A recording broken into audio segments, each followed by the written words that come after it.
भाजपचे नेते सुधीर मुनगंटीवार यांनी उद्धव ठाकरेंच्या मुलाखतीवर टीका केली।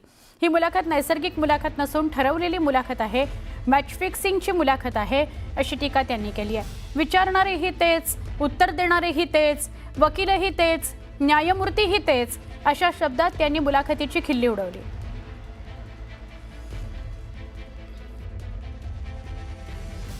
भाजपचे ज्येष्ठ नेते सुधीर मुनगंटीवार आपल्यासोबत आहेत। भाऊ, आज संजय राऊत उद्धव ठाकरे यांची मुलाखत घेतात। ती मुलाखत ब्रँड ठाकरे नावानं प्रसिद्ध होणारा या आधी देखील अशा मुलाखती झाल्या। आज होणाऱ्या या मुलाखतीकडे तुम्ही कसं पाहता? नाही, ती मुलाखत ठरवलेली मुलाखत आहे, ही नैसर्गिक मुलाखत नाही।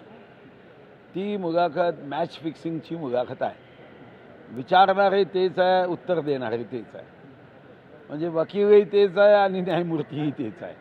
आणि म्हणून त्या मुलाखतीकडे जर त्या मुलाखतीत चांगल्या विषयावर प्रश्नोत्तर लागली असती, त्या राज्याच्या विकासाच्या संदर्भात, काही MPSC UPSCच्या विद्यार्थ्यांचं ज्ञानसंवर्धन करण्याच्या संदर्भात काही विषय असते, किंवा राज्याच्या शेतीविषयक काही महत्त्वाचे विषय असते, किंवा तुम्हाला अर्बन डेव्हलपमेंटचा अभ्यास आहे म्हणून नागरी विकासाबद्दलचे काही विषय असते, या संदर्भामध्ये महाराष्ट्र 1 ट्रिलियनच्या ऐवजी $2 ट्रिलियन इकॉनॉमी होऊ शकते, या सेक्टरमध्ये आपल्याला मेहनत कष्ट प्रामाणिकपणे केलं पाहिजे असं सांगण्याचे विषय असते, राजकारणाच्या निष्ठेचे विषय असते, किंवा काँग्रेसने या देशाचं कसं नुकसान केलं आणि त्यापासून आपला बचाव कसा करावा याबद्दल त्यांचे काही प्रश्नोत्तर असते।